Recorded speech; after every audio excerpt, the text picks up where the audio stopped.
श्राद्ध के दिनों में पड़ने वाली एकादशी तिथि पर दान और पूजा करने से 7 पीढ़ियों के पितर तृप्त हो जाते हैं। और श्राद्ध के दिनों में पड़ने वाली एकमात्र एकादशी है इंदिरा एकादशी, जो कि आश्विन महीने के कृष्ण पक्ष की एकादशी होती है। पितृ पक्ष में आने वाली इस एकादशी का विशेष महत्व है।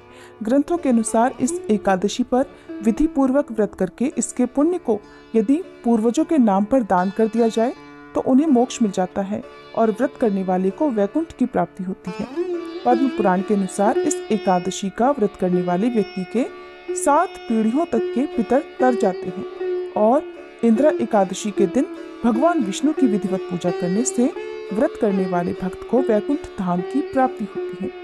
पुराणों में वर्णन है कि जितना पुण्य कन्यादान या हजारों वर्षों की तपस्या से मिलता है, उससे अधिक पुण्य एकमात्र इंदिरा एकादशी का व्रत करने से मिल जाता है। इस तिथि पर घी, दूध, दही और अन्न दान करने का विशेष महत्व है। इस दिन जरूरतमंद लोगों को भोजन भी कराना चाहिए। ऐसा करने से पितर संतुष्ट होते हैं। आज के इस वीडियो में आप जानेंगे साल 2024 में पड़ने वाली इंदिरा एकादशी की तिथि और शुभ मुहूर्त के साथ ही पारण मुहूर्त के बारे में। वीडियो शुरू करने से पहले आप सभी को इंदिरा एकादशी की हार्दिक शुभकामनाएं। अगर ये जानकारी आपको अच्छी लगे तो वीडियो को लाइक करके इस दिन हमारे चैनल पर व्रत की कथा भी जरूर सुनिएगा।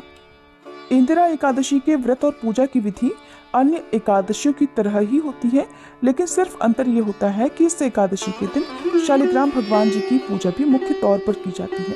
इस दिन स्नान आदि से पवित्र होकर सुबह भगवान विष्णु के समक्ष व्रत और पूजा का संकल्प लिया जाता है।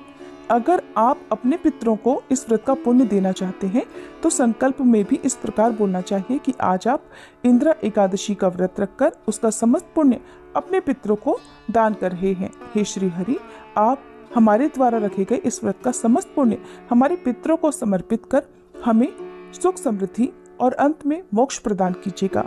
साथ ही हमारे पितरों को भी संतुष्ट और तृप्त कीजिएगा। संकल्प के साथ ही भगवान विष्णु और शालिग्राम भगवान जी की पूजा करें।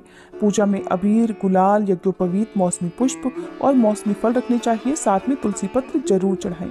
धूप दीप जलाकर मंत्रों का जाप करने के बाद कथा पढ़नी चाहिए और सबसे अंत में आरती करने के बाद पंचामृत बांटकर ब्राह्मणों को भोजन कराकर दक्षिणा देनी चाहिए। इस दिन पूजा और प्रसाद में तुलसी जी की पत्तियों का प्रयोग अनिवार्य रूप से करना चाहिए। एकादशी के दिन दान करना बहुत शुभ माना जाता है, लेकिन दान करते समय आपके मन में पुण्य कमाने का या एहसान करने का भाव नहीं होना चाहिए, क्योंकि अहंकार रहित और बिना किसी स्वार्थ के किया गया दान ही फलित होता है। इस विषय में मनुस्मृति में वर्णन मिलता है, तपः परम कृतयुगे त्रेतायाम ज्ञानमुच्यते द्वापरे यज्ञमेवाहुर्दानम एकम कलो युगे। अर्थात सतयुग में तप, त्रेता में ज्ञान, द्वापर में यज्ञ और कलयुग में दान मनुष्य के कल्याण का एकमात्र साधन है। इस बार एकादशी तिथि 27 सितंबर शुक्रवार दोपहर 1:21 से शुरू होगी और 28 सितंबर शनिवार की दोपहर 2:50 पर समाप्त होगी। और इस बार एकादशी का व्रत केवल 28 सितंबर दिन शनिवार को ही रखा जाएगा। एक दिन पहले यानी 27 सितंबर शुक्रवार को दशमी तिथि के नियमों का पालन किया जाएगा। द्वादशी तिथि शुरू होगी 28 सितंबर शनिवार की दोपहर 2:51 से और समाप्त होगी 29 सितंबर रविवार की दोपहर 4:47 पर। 28 सितंबर को यानी एकादशी व्रत के दिन सूर्योदय सुबह 6:21 पर और सूर्यास्त होगा शाम 6:13 पर। ब्रह्म मुहूर्त सुबह 4:45 से 5:33 तक। और इस दिन सर्वार्थ सिद्धि योग बन रहा है। सिद्धि योग सुबह से लेकर रात 11:10 तक रहेगा। बाद में साध योग प्रारंभ हो जाएगा। अभिजीत मुहूर्त सुबह 11:53 से 12:41 और राहु काल सुबह 9 बजे से 10:30 बजे तक रहेगा।